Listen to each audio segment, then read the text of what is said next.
ஓம் சக்தி. ஓம்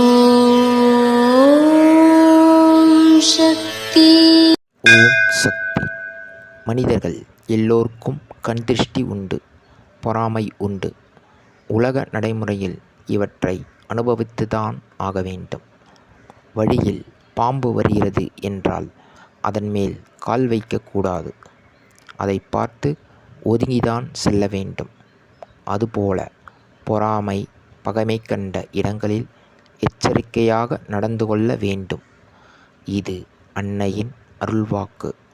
குருவடி சரணம், திருவடி சரணம். ஓம் சக்தி. சக்திகளே, உங்களுடைய கருத்துக்கள் மற்றும் அனுபவங்களை கீழ்காணும் மின்னஞ்சல் முகவரிக்கு வீடியோ வடிவிலோ ஆடியோ வடிவிலோ எங்களுக்கு அனுப்பவும். மற்றும் மறுவூர் மகிமை யூடியூப் சேனலை சப்ஸ்கிரைப் செய்யவும். ஓம் சக்தி.